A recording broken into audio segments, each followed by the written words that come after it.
सारी पीएसी तुम्हारी, सारी फोर्स, सीआरपीएफ तुम्हारी, सारी भारत की थल सेना, जल सेना, नेवी, सब तुम्हारी है, सारे हिंदुओं से भरे पड़े, हिंदुओं का देश, हिंदू जीत जीत के आ रहे, बार बार राम, इसमें 33 करोड़ देवता होने के बाद भी तुम्हें चंद मुस्लिम परेशान कर रहे हैं। अरे मर जाओ ऐसा डूब के तुम, हैं? तुम्हारा रहने का क्या फायदा फिर ऐसे देश में, हैं?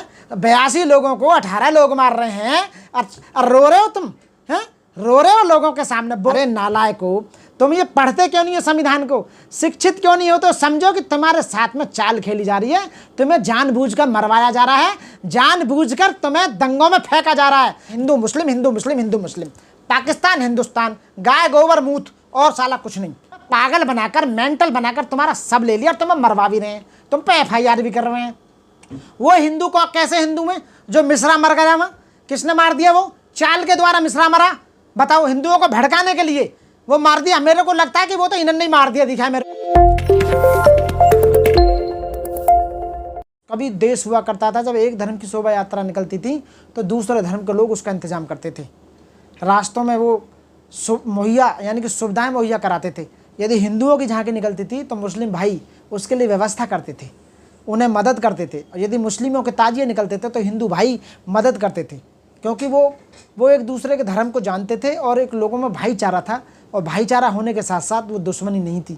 लेकिन पिछले कुछ लंबे समय से खासकर ऐसी सरकारें आईं जिन्होंने हिंदू मुस्लिम करवाने में, दंगे फैलाने में कोई स्टेट छोड़ा नहीं, कोई राज्य छोड़ा नहीं, यहाँ तक कि मणिपुर तक नहीं छोड़ा, गुजरात तक नहीं छोड़ा, दिल्ली तक नहीं छोड़े। उत्तर प्रदेश में तो पहले से बहुत दंगे होते चले आए हैं। लेकिन सर, बहराइच की जो शोभा यात्रा निकल रही थी वहाँ पत्थर क्यों बरसाए गए श्रद्धालुओं पर? मैं फिर वही कहूँगा, वो गलत है। पत्थरबाजी करना गलत है। कश्मीर में भी पत्थर बरसाए गए, पत्थर वहाँ भी बंद कर दिए गए। सरकारों में बहुत ज़्यादा ताकत है। यदि कोई मुस्लिम समुदाय का लोग पत्थर बरसा रहे हैं तो उन पर एफआईआर दर्ज करके उन्हें जेल भेजना चाहिए तुरंत। लॉ एंड ऑर्डर को सही रखना चाहिए। पुलिस हमारी क्या कर रही थी वहाँ, ये देखना चाहिए। लेकिन उसके पत्थरबाजी जो स्टार्ट हुई, अभी आपने एक पहलू तो कह दिया कि मुस्लिमों ने पत्थर बरसाए, लेकिन मैं ये कहूँगा कि ऐसा माहौल क्यों क्रिएटिव किया गया कि उनके आप मोहल्ले में जाकर नारेबाजी लगा रहे थे कि राम भगवान आएंगे और मुल्ले काटे जाएंगे, ठीक है ना?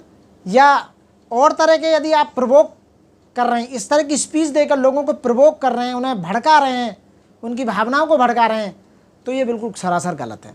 तो मैं इस शोभा यात्रा में दोनों को मैं दोषी मानता हूँ। पहले तो उन्हें नहीं निकालनी चाहिए थी, तो यदि उन्होंने निकाली है तो मुस्लिमों को ऐसा नहीं करना चाहिए था। तो इसमें मैं सबसे ज़्यादा गलती मानता हूँ सरकार की। सरकार अपना लॉ एंड ऑर्डर, सरकार को पता था कि वहाँ ये प्रॉब्लम्स क्रिएट हो सकती है। वहाँ के जो पुलिस अधिकारी हैं, वहाँ के जो एसएचओ हैं, सीओ हैं, डीसीपी हैं, कमिश्नर हैं, जो भी हैं, उनको सब कुछ माहौल पता होती है। उनकी अंदर की जो खुफिया पुलिस होती है उनको भी पता होती है कि कल वहाँ से दंगे वहाँ दंगे हो सकते हैं, इस तरह की शोभा यात्रा निकाली जाएंगी। तो ऐसी परमिशन नहीं देनी चाहिए थी। परमिशन ऐसी जगह देनी चाहिए थी जहाँ से आराम से शोभा यात्रा निकलती और इस तरह से झगड़े नहीं होते। तो मैं ये कहूँगा कि सरकार अपना लॉ एंड ऑर्डर चलाने में वहाँ विफल रही है। लेकिन वकील साहब, सवाल ये भी उठता है कि जैसे ही मुस्लिमों के संस्थान आते हैं, मस्जिद आती है, कोई मदरसा आता है, तभी उनको दिक्कत क्यों होती है शोभा यात्राओं की, मस्जिदों के आसपास ही? मैं उस बात को गलत करता हूँ कि इन मुस्लिमों को भी ये समझना चाहिए कि यदि हिंदू भाई वहाँ शोभा यात्रा निकाल रहे हैं तो आपको मदद करनी चाहिए, बल्कि वो पहला जैसा भाईचारा पैदा करना चाहिए। आप समझते नहीं हैं कि आपको लड़वाने में किसका फ़ायदा है, मुस्लिमों को मरने में किसका फ़ायदा है, हिंदुओं को मरने में किसका फ़ायदा है। तो ये समझना चाहिए। और इसके लिए आगे कौन आएगा? सरकारें आगे नहीं आएंगी, पुलिस आगे नहीं आएगी। भाईचारा पैदा करने के लिए खुद ही समझना पड़ेगा। जो समाज के ठेकेदार बने हुए हैं, खासकर वो मौलवी, वो मस्जिद में काम करने वाले या मस्जिद में नमाज पढ़ने वाले जो मेन मुखिया लोग होते हैं, वो मंदिरों में हमारे पंडा, हमारे मंदिरों में पुजारी, या जो शोभा यात्रा को निकालने वाली जो ऑर्गेनाइजेशन समिति होती है, उनको ये आपस में एक पहले मीटिंग होनी चाहिए। मेरा जो अपना अनुमान है, आपस में मीटिंग होनी चाहिए। उनका के भी आदमी, इधर के भी आदमी आपस में बात करें, सुलह करें कि सरकार हमें लड़ाना चाहती है, हम यहाँ का शोभा यात्रा निकालेंगे। लेकिन शोभा यात्रा के दौरान में कुछ ऐसे कल्प्रेट्स, असामाजिक तत्व घुस जाते हैं जो शुरुआत करते हैं लड़ाई की, दंगों की, और फिर बाद में आपको पता ही है फिर दंगों का तो कोई मुँह होता नहीं है, तो उसका बेनिफिट वो 4 लोग ले जाते हैं। वो पहले से प्लानिंग होती है कि यहाँ हिंदुओं की निकलेगी और मोमडनों के बीच से निकाली जाएगी, तो 4 आदमी जिनको दंगे में फ़ायदा हो रहा अपने भेज कर और वहाँ स्टार्ट करा देते हैं। ये उनकी चाल होती है, समझो जरा चाल को साथियों। वकील साहब, सवाल ये भी उठ रहा है कि जो डीजे बज रहा था वहाँ, उसमें बहुत ही आपत्तिजनक गाने बजाए जा रहे थे धर्म विशेष को लेकर। ये जो डीजे पर गाने बनाए जाते हैं, कोई लिखता है गाने, नारे लिखता है, क्या इन पे कार्रवाई नहीं होनी चाहिए जिससे कि भावना न बढ़ के भावना आहत ना हो दूसरे समुदाय? बिल्कुल होनी चाहिए। मैं एक बार हमारे जो उत्तर प्रदेश के सीएम हैं आदित्यनाथ योगी जी, उनको सुन रहा था। उन्होंने खुद कहा कि यदि कावड़ ले जा रहे हैं तो कावड़ पर जो गाने बजाए जाएंगे वो केवल शिव भक्तों या शिव जी के या कावड़ के ही गाने बजाए जाएं, और अन्य दूसरे फिल्मों के या अश्लील गाने बिल्कुल भी नहीं बजाने चाहिए, उन्होंने कहा था। लेकिन लोग मानते नहीं हैं। उसकी जिम्मेदारी किसकी है इम्प्लीमेंट करने की? पुलिस की, फोर्स की। हमारी पुलिस को करना चाहिए। हमारा जो लॉ एंड ऑर्डर जो संभाल रहे हैं, जो देख रहे हैं, उनको करना चाहिए। यदि उन पर भी नहीं होती तो हमारी कोर्ट को करनी चाहिए। ये कोर्ट को बंद करना चाहिए मामला इस तरह का। मुसलमानों को डीजे से क्या दिक्कत होती है जब डीजे बजता है हिंदुओं का? नहीं, मैं तो ये नहीं कह सकता कि मुसलमानों को क्या दिक्कत होती है। ये डीजे बंद करवा रहे थे नहीं वो बहराइच में? ये तो मुस्लिमों को, अब आप तो कह रहे हैं डीजे बंद करवा रहे थे। अब इस बात का क्या तथ्य है, क्या प्रूफ है कि वो उसे बंद करवा रहे थे? वो इसलिए बंद करवा रहे होंगे क्योंकि उनके धर्म के प्रति अपमानित कुछ ऐसे गाने चलाए जा रहे होंगे, अश्लील गाने चलाए जा रहे होंगे। जैसे आप कह रहे हैं कि भाई राम राम आएंगे और मुल्ले काटे जाएंगे। वो भी तो कहते हैं सर तन से जुदा कर देंगे। ना, वो गलत है। वो भी अपनी जगह गलत है। यदि वो ऐसा कहते हैं तो उन पे भी कार्रवाई होनी चाहिए। अल्लाह अकबर बोलते हैं वो भी। ना, बिल्कुल। मैं ये कह रहा हूँ, अपने धर्म की इबादत करने का संविधान सबको स्वतंत्रता देता है। अपने धर्म की पूजा करने का, अपने धर्म को प्रचार करने का, अपने धर्म की सारी मान्यताएं निभाने का हमारा भारत के संविधान में प्रोविजन है। लेकिन उसके ऊपर कुछ रिस्ट्रिक्शन भी हैं। वो रेस्ट्रिक्शन जो लगी हुई हैं वो इसलिए लगी हुई हैं कि आपको लॉ एंड ऑर्डर, शांति भंग नहीं होनी चाहिए आम लोगों की नहीं। मैं कह सकता हूँ सुप्रीम कोर्ट ने कह रही है कि 10 बजे के बाद में कोई भी स्पीकर नहीं बजाया जाएगा। तो 10 बजे के बाद मैंने देखे जागरण पूरी रात बजते रहते हैं, जब तो कोई नहीं चलता। रामलीला 10 बजे के बाद चलती रहती है। कौन सुप्रीम कोर्ट को देख रहा है बताइए आप? और ये 10 बजे के पटाखे 10 बजे के बाद चलते रहते हैं। सुप्रीम कोर्ट का ये कितना पॉल्यूशन होगा दिवाली पे लक्ष्मी जी की पूजा करते हैं लोग, या लाइटिंग क्या वो होता है, प्रकाश का पर्व है वो। इसका मतलब है कि आप कई लाख करोड़ का आप जो आतिशबाजी कर देते हो तो नुकसान किसको? जीवों को नुकसान, लोगों को नुकसान। तो त्योहारों की आड़ में या आप देवताओं की पूजा करने की आड़ में आप अश्लीलता दर्शित कर रहे हैं, लोगों को परेशान कर रहे हैं, लोगों की शांति भंग कर रहे हैं, सामाजिक सौहार्द बिगाड़ रहे हैं, भाईचारा बिगाड़ रहे हैं। दोनों पक्षों की तरफ से कह रहा हूँ, वो गलत है। और वो शांति भंग करने का एक तरह से मतलब बेनिफिट लेना है, सरकार बेनिफिट लेना चाहती है। मैं फिर लास्ट में यही कहूँगा कि इस तरह की घटनाएं नहीं होनी चाहिए। वो देश के लिए, समाज के लिए वो हित नहीं है। लेकिन वकील साहब, लोग ये भी कह रहे हैं कि झंडा ही तो था, एक हरा था एक भगवा था, झंडे के चक्कर में आपने एक व्यक्ति की जान ले ली। क्या झंडा जरूरी है, आदमी की जान जरूरी है? मैं कह रहा हूँ उस झंडे जो मोमडनों का झंडा था हरा वाला, उसको तोड़कर अपना भगवा झंडा लहराना या उस झंडे को दूसरे को उखाड़ कर फेंक देना, ये कहाँ की वो है बताइए सभ्यता? हमारी संस्कृति ये तो नहीं कहती है, हिंदू संस्कृति है सनातन जो हमारी संस्कृति वो तो ऐसा नहीं कहती है। एक धर्म हमारा हिंदू धर्म या गीता या रामायण वो नहीं कहते कि दूसरे धर्म का नाश करो, दूसरे धर्म के उसको हम झंडे को उतारें या मस्जिदों को नाश करें, या हम उनकी मोमडनों को कह रहा हूँ या उनको आप शोभा यात्रा को रोकें। ये तो कहीं नहीं लिखा हुआ, ये कहीं नहीं लिखा हुआ। ये बिल्कुल अलग चीज़ें हैं। ये केवल खामोखा लोगों को परेशान करने के लिए, भाईचारा ख़त्म करने के लिए, वोट बैंक का अपना बनाए रखने के लिए ये सारी चीज़ें की जाती हैं, जो बिल्कुल भी देश के डेवलपमेंट में हानिकारक हैं, समाज को बिल्कुल नीचे लाने वाली बात है। और ये केवल वो लोग करते हैं जो ज़्यादा पढ़े लिखे लोग नहीं हैं, अपने लोग होते हैं, प्री प्लान्ड होते हैं, प्लानिंग के तहत ये सब कुछ किया जाता है। लेकिन झंडा उतारा था, ठीक है, घर में घुस करके, तो आप पुलिस में भेजते, उसको कोर्ट कचहरी जाते, वहाँ पे न्याय की बात करते, गोली कैसे मार दी एक युवक को? जिस देश में लॉ एंड ऑर्डर ख़राब हो, जहाँ मुस्लिमों की नहीं सुनवाई जा रही हो या हिंदुओं की नहीं सुनाई जा रही हो, 1 बार 2 बार 3 बार कंप्लेंट करने के बाद भी लोग नहीं सुन रहे हैं, तो वहाँ क्या होगा? कानून को अपने हाथ में ले लेते हैं लोग। तो इसका मैं लाइबल सरकार को मानूंगा। सरकार जिम्मेदार है। सरकार को सही कदम नहीं उठाए, सरकार ने सही बिल्कुल सावधानी नहीं बरती। वहाँ परमिशन थी या नहीं थी? यदि परमिशन थी तो पुलिस कहाँ चली गई थी, फोर्स कहाँ चली गई थी? वहाँ ज़्यादा लोग लगाने चाहिए थे। जो मौत हुई है उसकी जिम्मेदार सरकार है और वहाँ का प्रशासन है। जो हत्यारों भी बनाए गए हैं उनके घरों पर नोटिस चिपका कर दिया है कि अवैध निर्माण किया हुआ है, बुलडोजर चलेगा, और गोली मारी गई है एनकाउंटर में आरोपियों को। वो बिल्कुल आप सही कह रहे हैं, मैं मानता हूँ, लेकिन वो तरीका सही नहीं है। कानून आज भी जिंदा है। हमारी जो इतने वर्षों से जो न्यायालय काम कर रहे हैं, कोर्ट कचहरी काम कर रहे हैं, वो किस लिए हैं? यदि सारा काम ही एक ही एजेंसी करी जाएगी, उन्हें पकड़ना भी, FIR दर्ज करना भी, जजमेंट भी, वो ऐसा नहीं होता है ना। तो मैं कहूँगा कि हमारे कोर्ट कचहरी किस लिए है? तो कोर्टों पर विश्वास बनाए रखें। हमारी जो भारतीय न्याय पद्धति है वो इसीलिए है, और उन्हें वो प्रोसिक्यूट करेगी, उन्हें दंडित करेगी साथियों। लेकिन बुलडोजर से न्याय दिया जा रहा है यार। नहीं, बुलडोजर से न्याय थोड़ी होता है, वो तो मकान तोड़ देना। न्याय क्या हुआ?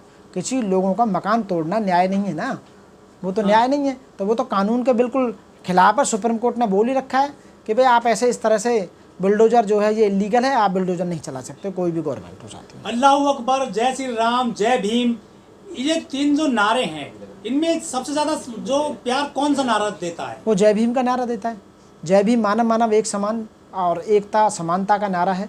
तो जय भीम कभी देखा होगा तुमने? जय भीम की जो रैलियाँ निकलती हैं उसमें इस तरह के दंगे कहीं भी नहीं होते, ना मुस्लिम करते हैं, ना हिंदू करते हैं, ना वो करते हैं, क्योंकि पढ़े लिखे लोग हैं, संविधान को पालन करने वाले लोग हैं। बाबा साहब ने संविधान बनाया, जब संविधान का पालन किया तो वो पहले ही कहते हैं कि जो बाबा साहब ने हमेशा कहा है कि शांति का संदेश दिया है। तो जय भीम जो है वो मिशन है और एक विचारधारा है। तो वो विचारधारा जो पढ़े लिखे लोग हैं, जय श्री राम क्या है? अब मैं उनके बारे में कुछ नहीं कहना चाहूँगा। जय श्री राम के आपने पूछा कि कौन श्रेष्ठ है, इन सब में श्रेष्ठ जय भीम है।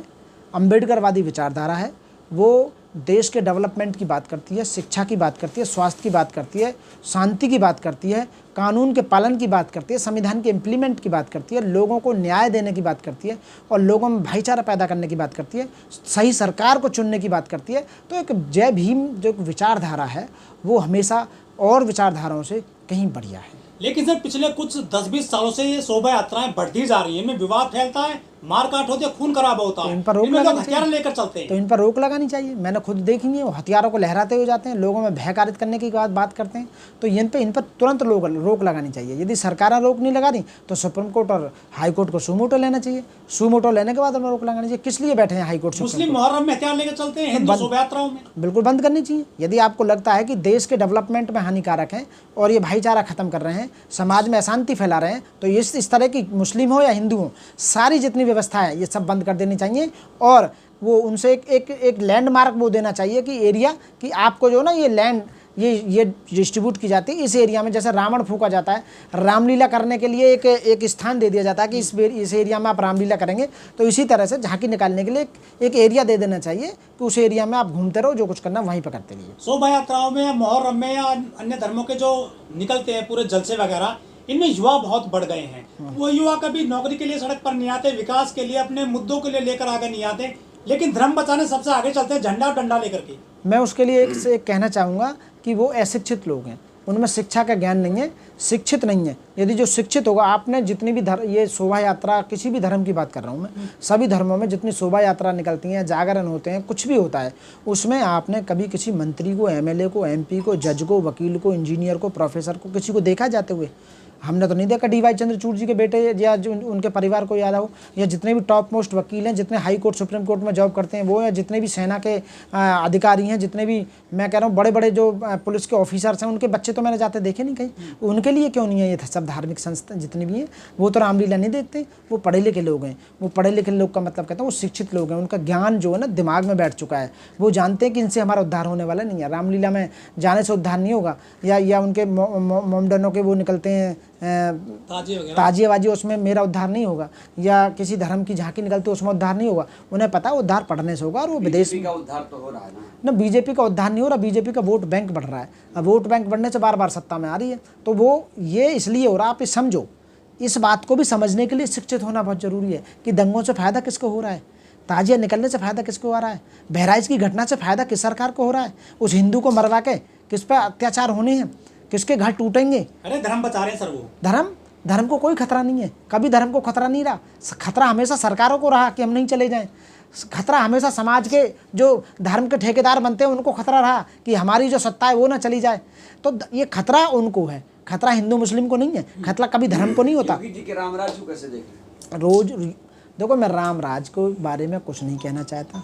योगी जी का रामराज नहीं है, ये संविधान का राज है। आप रामराज की बात मत करो, क्योंकि आज की डेट में भारत में संविधान है। और हर स्टेट में योगी जी ने क्या राम से वोट मांगी थी या राम जी के द्वारा जीत के आए थे? नहीं। वो केवल संविधान की शपथ ली थी और संविधान में सारे प्रोविजन है कि मुख्यमंत्री कैसे बनता है, उसी को फॉलो करते हुए वो आज मुख्यमंत्री हैं। संविधान की शपथ लेते हैं कि मैं संविधान की शपथ लेता हूं कि मैं संविधान को अक्षुण्ण रखूंगा, अपने इस पद की गरिमा को मेंटेन रखूंगा। लेकिन सर इस बार जो हिंदू निशाने पर आ गए हैं, पहले वो चंद्र गुप्ता मारे गए 2018 में तिरंगा यात्रा में, 2018 में कासगंज में, अब ये गोपाल मिश्रा मारे गए हैं। यदि देश की जनसंख्या 150 करोड़ है तो 150 करोड़ में से 82% जो पॉपुलेशन है वो भी कहते हैं हिंदू में, 18% मुस्लिम है। तो क्या 82% लोगों को मैं ये इस बात को शर्मनाक बोलूँगा कि जिस देश में हिंदू प्रधानमंत्री और हिंदू मुख्यमंत्री, Hindu chief justice of India और हिंदू ही राष्ट्रपति और उपराष्ट्रपति हैं और हिंदू ही थल सेना अध्यक्ष हो और हिंदू ही कमिश्नर हो और हिंदू ही राज्यपाल हो हैं और हिंदू ही हमारी पुलिस हो, और ऐसे देश में हिंद रहते हुए भी और मुस्लिम तुम्हें मारने का काम कर रहे हैं। अब मुस्लिमों से तुम डर रहे हो, मुस्लिमों के घर को तोड़ रहे हो, उनके झंडों को तोड़ रहे हो, अब फिर भी हिंदू धर्म खतरे में है, संविधान खतरे में है, तो आप लोगों को रिजाइन देना चाहिए अपने पदों से। आपको बिल्कुल भी, मैं ये कहता हूँ, आप इस पद के लायक नहीं हैं। You are not capable for this post. आपको तुरंत रिजाइन करना चाहिए। संवैधानिक दायरे में रहते हुए भी आप उस बातों को, आईपीसी, सीआरपीसी, एविडेंस कानून को फॉलो नहीं कर पाए, अपने राज्य को फॉलो नहीं कर पाए, और आज कह रहे हैं कि 18% हिंदू, 18% मोमडन, 82% हिंदू खतरे में हैं। तो और जबकि वो पुलिस में भी नहीं, फोर्स में भी नहीं, कहीं नहीं, सारी पीएसी तुम्हारी, सारी फोर्स, सीआरपीएफ तुम्हारी, सारी भारत की थल सेना, जल सेना, नेवी, सब तुम्हारी है, सारे हिंदुओं से भरे पड़े। हिंदुओं का देश, हिंदू जीत जीत के आ रहे, बार बार राम, इसमें 33 करोड़ देवता होने के बाद भी तुम्हें चंद मुस्लिम परेशान कर रहे हैं। अरे मर जाओ ऐसा डूब के तुम, हैं, तुम्हारा रहने का क्या फायदा फिर ऐसे देश में, हैं? 82 लोगों को 18 लोग मार रहे हैं और रो रहे हो तुम, हैं? रो रहे हो लोगों के सामने, वोटरों के सामने रो रहे हो, हमें मुस्लिम मार देंगे, हमें वोट दो, हमें मुस्लिम मार देंगे, हमें वोट दो। और हिंदू वोटरों के सामने, और वो नालायक वोटरों को मैं कहना चाहता हूँ, अरे नालायक हो तुम, ये पढ़ते क्यों नहीं हो संविधान को, शिक्षित क्यों नहीं हो? तो समझो कि तुम्हारे साथ में चाल खेली जा रही है, तुम्हें जानबूझकर मरवाया जा रहा है, जानबूझकर तुम्हें दंगों में फेंका जा रहा है, जानबूझकर तुम्हारे खिलाफ साजिश की जा रही है, और तुम्हें क्या, ताकि तुम ना तो स्वास्थ्य की बात करो, ना तुम रोजगार की बात करो, रोटी कपड़ा और मकान को भूल जाओ, आप कोई डिमांड ना करो।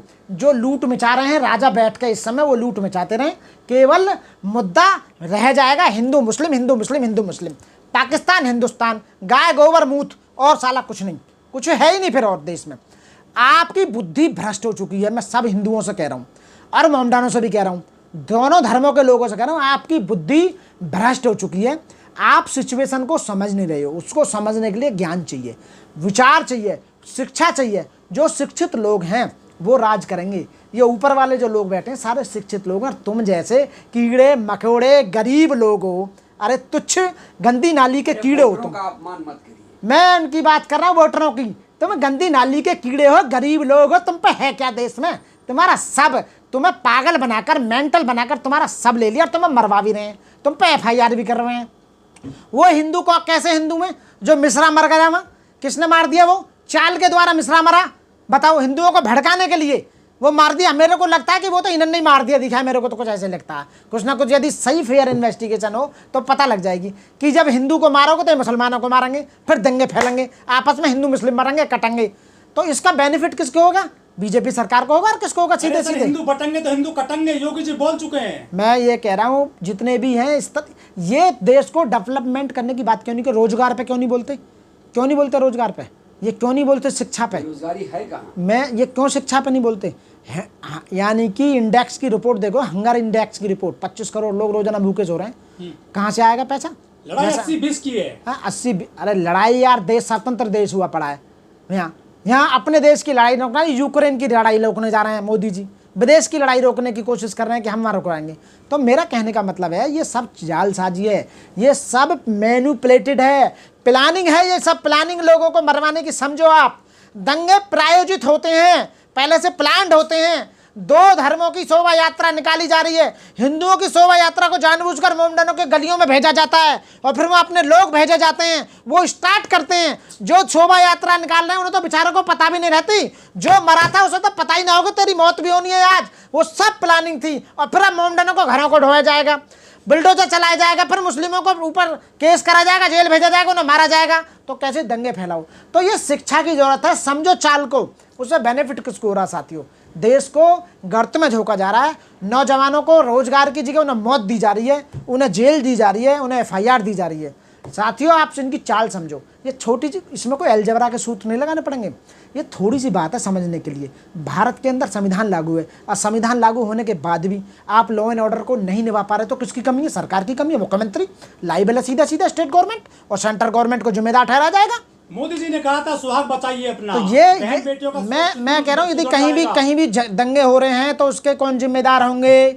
उनकी स्टेट गवर्नमेंट और सेंट्रल गवर्नमेंट जिम्मेदार होंगी, डेफिनेटली वही जिम्मेदार होंगी, और वही हैं साथियों। आप समझो साथियों, आपका बहुत नुकसान हो रहा है, आप समझो।